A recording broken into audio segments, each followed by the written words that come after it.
Since I was a young child, I have always been the odd one out in my family. I would spend hours drawing characters in my sketchbook, whether they were superheroes, animals, magical creatures, or anything else. After high school, when everyone else was leaving for college, I made what my family called the biggest mistake of my life. I enrolled in 3D modeling courses instead of going to university. I can still remember my mom's reaction when I told her this. She simply stood there in our kitchen. I tried explaining to them about YouTube and how animators could earn a living by creating content. I had gotten pretty proficient with my tablet and animation software, and I truly believed I could make it. "Do you mean you're not going to college?" she asked, her voice. "Your sister, Jessica, went to college and has a real career now." Yes, Jessica, my perfect older sister, did everything right according to our parents' college degree office job, married to Tom exactly after graduation. The worst part was that at first, they were kind of right. My early animations hardly received any views, and I was making pocket change, if that. Every time Jessica and Tom came over for Sunday dinner, she would make sure to bring it up. "Oh my God, Robin," she said one evening while scrolling through her phone with a smirk on her face. "Have you seen the comments on your latest video? These people are savage," Tom said. Even Dad would shake his head and mutter something about wasting time on cartoons and when are you going to find a normal job. Mom would ask at least once a week, "You can't keep living in your little fantasy world forever." But I'm stubborn, so instead of giving up, I threw myself into it. Look at our screen. W, they're really tearing it apart. Maybe animation isn't your thing, Robin. When it came to that, the change didn't happen overnight, but gradually and steadily things started to pick up. Every time I reached a milestone, Jessica would roll her eyes and change the topic to her latest promotion or something. I studied successful channels, analyzed what worked and what didn't, and completely changed my animation style to make my characters more dynamic and have better storytelling. 3 years passed by like a time lapse. My bank account grew every month thanks to sponsorship deals, merchandise, and animation contracts, but I kept quiet about it to give the impression that I was still having trouble. I chose to break the news to Jessica and Tom during one of our usual family dinners, where Mom had prepared her famous lasagna and everyone was chomping down their food while talking about Jessica's most recent work motion.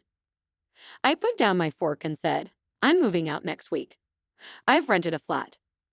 The silence that followed was lovely, in which Jessica choked on her wine and exchanged glances with Tom. "Where did you get the money for a flat, Dad? Are you paying for this?" I took a slow sip of water and relished the moment, realizing that my channel was performing so well that I could rent the house if I wanted to. However, Mom dropped her fork, and the sound of it hitting the plate was nearly as loud as the cess. Followed Jessica's sharp demands about how much money we're talking about here, saying, "There's no way you're making that much from YouTube." I simply shrugged and smiled. But they kept asking me questions throughout dinner in an attempt to get me to give them precise figures, so I kept my mouth shut. The following morning, I moved into my new flat, which wasn't very big, but it was mine. It was rented, but it was still mine. There were no more critical glances over breakfast or snide remarks. When I first arrived at my parents' house for dinner wearing designer jeans and a real leather bag, Jessica's eyes almost burst out of her head. She kept staring at my purse the entire time, probably trying to figure out whether I was serious. That said, my setup in the new apartment was perfect. A dedicated animation studio with all the equipment I needed. My style changed, my storytelling improved, and my subscriber count continued to rise. The money kept coming in, and for the first time in my things started out small, with Dad mentioning that the water bill was higher than usual and Mom casually bringing up that the refrigerator was making strange noises and might need to be replaced. Then one evening, Dad said, sliding into what I now recognize as his asking for money voice, "It's getting harder to pay." It was real. "Isn't that Gucci?" she finally asked, trying to sound casual and failing miserably. Maybe I replied, hiding my smile behind my water glass. "Keep up with all the bills," so I wrote them a check at the dinner table. Why couldn't I afford it? The relief on their faces gave me the impression that I was finally proving my value to them. Pretty soon, it became a regular occurrence. If the utilities needed to be paid, I would take care of it. If the roof needed repairs, no problem. If new appliances were needed, just tell me where to send the money. I was earning more than enough to cover their expenses and still save for my own place. Life When my animation career was taking off, Jessica's perfect life was beginning to show some cracks.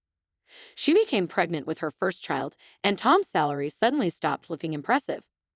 I first realized something was wrong during a family dinner when Jessica was wearing department store brands instead of her usual expensive jewelry and barely touched her food, just pushing it around her plate while Tom talked about rising rent. The old Jessica would have made a sarcastic remark about it, but she just looked exhausted that night. I went into my banking app and set up a monthly transfer to her account.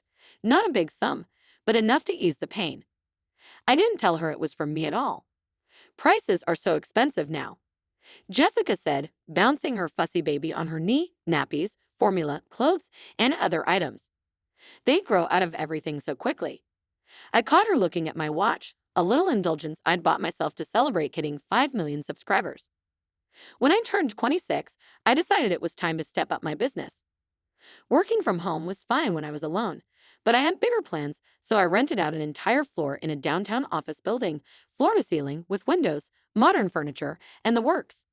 She said, "You don't have to do this," while trying to sound proud, but I could hear the relief in her voice. I replied, "That's what sisters are for." My success continued to grow, and I bought myself a gorgeous apartment in one of those upscale high-rises with a doorman and everything. Next came the new car, which isn't particularly fancy, but is unquestionably nicer than anything I'd ever owned. Mom asked when I told them about my entrepreneurial endeavors, saying that it was like a real office with staff and everything. "We might have to move to a smaller flat," Jessica said quietly after dinner as we were doing the dishes.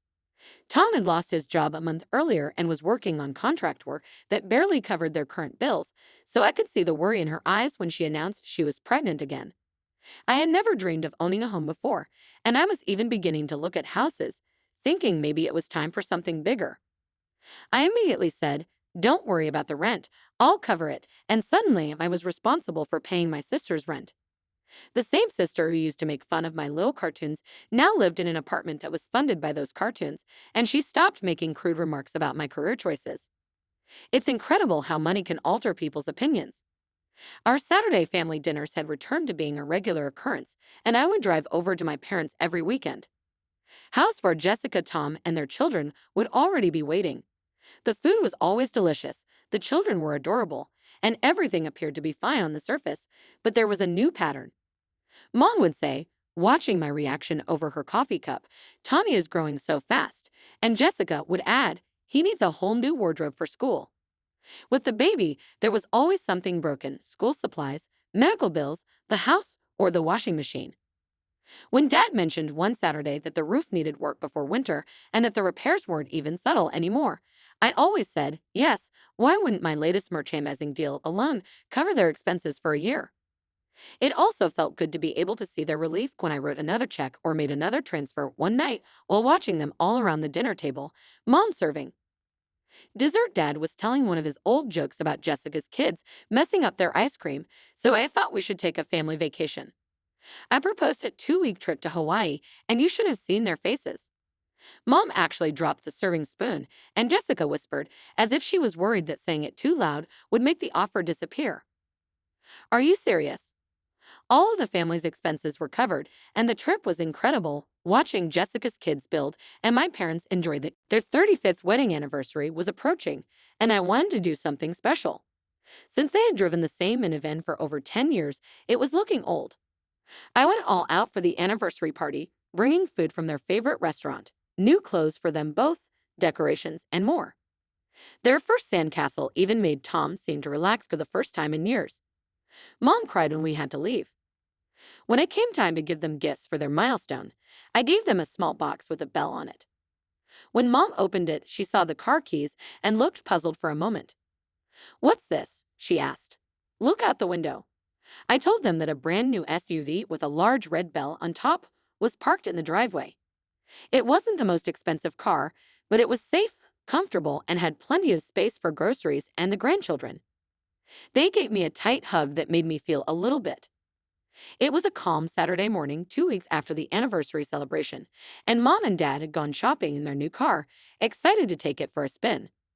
I stayed behind at the house wanting some quiet time in my childhood home, so I wandered into Dad's house. Looking back, I should have noticed something off in their expressions when they said that. But I was too happy in the moment, too pleased with being able to give back to my family, too blind to see what was really going on. It was like a trip down memory lane as I looked at report cards from elementary school, Jessica's college acceptance letters, old family vacation photos, birthday cards we'd made as kids, and a particularly awful drawing I'd done of our family when I was four stick figures with wildly disproportionate heads. Mom had been talking about organizing all the old family photos and documents piled up in the corner of the office where I used to spend hours doing homework at his big oak desk. So I thought, I should not have opened the manila envelope, but I did, and it was a legal document dated just days after the anniversary party. The heading read, Last Will and Testament. My hand began to shake as I read it, the legal jargon swimming before my eyes until I found the important part. All assets and documents. The manila envelope stood out among the yellowed papers and worn photo albums, looking crisp and official and not weathered like the other documents. I read it again and saw that everything, including the house, the car, and the money I had been helping pay for, was going to our daughter, Jessica Martin. The paper shook in my hands, and I felt sick to my stomach. It wasn't about the money or the property. God knows I had enough of that, but rather what it meant, all those smiles and hugs that made us so proud of you. Time seemed to stop until I heard the sound of the car door slamming. When I heard voices and footsteps coming towards the house, the front door opened, and I heard my mother laughing about something. Raman called out, "We're back. Where are you?" I slowly got up, still holding the envelope, and walked to the living room. They were carrying shopping bags, and until they saw me, they were grinning and talking about their trip. When they saw what I was holding, the bags fell to the floor, and my mother's face turned white as paper. My father appeared to have seen a ghost. I asked, my voice surprisingly steady despite the. Mom recovered first, and we were going to tell you when I asked before or after you signed over everything to Jessica. Dad then tried to play peacemaker, but it's not what you think, Robin. I cut him off because it seems pretty obvious to me, and that's when Mom's entire attitude changed. Her face hardened, and she began to attack, saying, "How dare you go through our private papers?" Rising to that high note, I remembered from my early reprimands. I said, "Who do you think you are snooping through your father's office?" I laughed, but it sounded hollow even to me. Those private papers in the house that I've been paying for the house, whose utilities I cover every month, those private papers, Dad cleared his throat. I said, "Robin, be reasonable. You're already successful. You have your own money, your own flat. Jessica, she needs this more. We don't need to explain ourselves to you, Mom. We're your parents, so we can do whatever we want with our property. Your property repeated the property I've been maintaining the bills. I've been paying that property. Give me that envelope, Mom." That's not the point, Dad. If you wanted to leave everything to Jessica, that's fine, but you could have talked to me about it instead. When I gave you a car, you went behind my back, demanded, holding out her hand, and I think you should leave and don't return until you learn some respect. I stood there for a moment, staring at these people. I thought I knew my father unable to look me in the eyes, and my mother red-faced and angry. I placed the envelope carefully on the coffee table and said, keep it all." I left without saying anything else, got in my car, and drove home to my flat. I was just getting out of a hot shower and trying to process everything. Before I could even say hello, Jessica's name flashed on the screen when my phone rang. "How dare you try to steal my inheritance? You're already rich, so why do you need Mom and Dad's help too? God, you're so greedy." "I don't want the house," I said, struggling to keep my voice level. "You've always been jealous of me, and you're just lying." "Well, guess what? Mom and Dad know what's best, and they chose me, Jessica." I heard a laugh that was a little hysterical, saying, "I care about money, me that's rich coming from you." I hung up, hit the red button in the middle of my tirade, and threw my phone onto the couch. Then I walked to my window and looked out at the city lights, letting the quiet of my apartment wash over me. My hands were shaking, but I forced myself to take deep breaths in. This was because you always throw your money in everyone's face. After that day, I threw myself into work. My team was fantastic. They didn't inquire about my mood and instead helped me focus on our newest project, which was a series that would test the limits of our animation skills. On Friday afternoon, my phone rang and Mom's name, Robin, spoke. Her voice was softer than it had been during our last meeting, and we needed to have a serious conversation about our family dinner tomorrow. On Saturday night, I pulled up to the house and saw Jessica's. The car was already parked in the driveway, and the entire family was there. Mom, Dad, Jessica, and Tom were all seated around the dining room table, as if it were some sort of family tribunal. Mom had prepared my favorite pot roast, and the house smelt great. But no one was eating. Robin and I waited, watching their faces one by one, and Jessica couldn't help but smirk. We're transferring the house to Jessica's name. Before I could reply, Mom said, "We've already spoken to our lawyer." Jessica leaned forward, her face sickeningly sweet. "Just to make sure you can't contest the will later, you understand we have to protect our family's interests." I repeated the words slowly, and they tasted bitter in my mouth. I looked around the table again, paying particular attention to Mom, who had cried tears of joy when I gave them the car, and Dad, who had hugged me and said he was proud of me when I lived with Jessica in an apartment that I paid for at Tom, who had been unable to support his family and let me take over, and all of a sudden everything became very clear. "You know what I just realized," I said, pushing my chair back and getting up. "I've been such a fool the entire time, thinking I was helping my family, but I wasn't. I was feeding an ATM machine." "What are you talking about?" Mom demanded. "I'm talking about how you all view me not as a daughter or a sister. Convenient source of money? Well, guess what? The ATM is closed." Robin, Dad started, but I stopped him today. "I'm done paying your bills, covering your rent, giving you gifts, transferring money, or anything else. If you want to play games with your inheritance, that's fine, but you can do it with your own money." Jessica's face instantly changed from smug to panicked.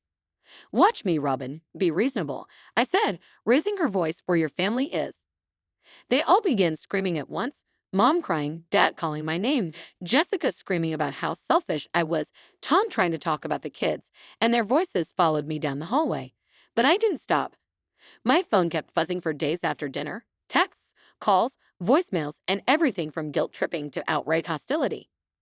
Stable family doesn't do what you did. Family doesn't smile to your face while stabbing you in the back. And family doesn't take and then treat you lick. Didn't answer any of them, so Mom took it to Facebook. I knew it was coming because she's always been the type to vent about family issues online when she couldn't get what she wanted in person. I never imagined my own daughter would be so self-centered. Her post started after everything we've done for her, and she's abandoned her family in our time of need. A child's responsibility is to support their parents, but some kids only think about themselves. I read it with a kind of detached amusement. One of our cousins wrote, "Wait, the one who bought you a new car for your anniversary added an aunt, the same one who paid for your Hawaii vacation." Another person commented, "Jizusa, you're an evil, envious thing who can't stand to see others happy." Of course, that was the last straw. I picked up my phone and called the insurance company that handled the car I'd given my parents, the one that was still registered in my name. I was surprised by how composed I was when I said, "I need to report my car for repossession." "Yes, I have the paperwork right here. They were efficient, and I'll get them that the tow truck arrived at my parents' house early." The following morning, I received the confirmation text, just as I was getting started with my workday, when my phone really exploded. "How dare you take our car, you evil witch? We trusted you. This is theft. We'll call the police." I read through their messages with an odd sense of calmness before opening my contacts and began blocking numbers one by one, cutting off all avenues they needed to contact me. That was 6 months ago, and I hadn't spoken to any of them since I've been hearing through the grapevine that sometimes Mom and Dad are having financial difficulties. Jessica and Tom are having to move into a smaller flat, but that's not my problem anymore. Instead, I've been concentrating on myself, and every penny I used to spend on them now goes towards saving for my dream home. I'm looking at homes. Why? I've always wanted a dog, but never had the time or energy to deal with my family's drama. However, my YouTube channel is doing better than ever, and it turns out that you have an incredible amount of creative energy when you're not constantly handling other people's crises. My team and I recently reached 10 million subscribers, and we're taking on new projects that I never would have thought possible before. Sometimes I question whether I made the right decision, but then I recall discovering they may call me cold for severing my ties to my family, but the truth is that they stopped being family long before I stopped sending money, and they simply didn't bother to tell me that I had to discover that for myself, buried in a Manila cemetery. I think back to all the times they laughed at my dreams only to turn around and demand the fruits of those same dreams. Envelope in the office of my father,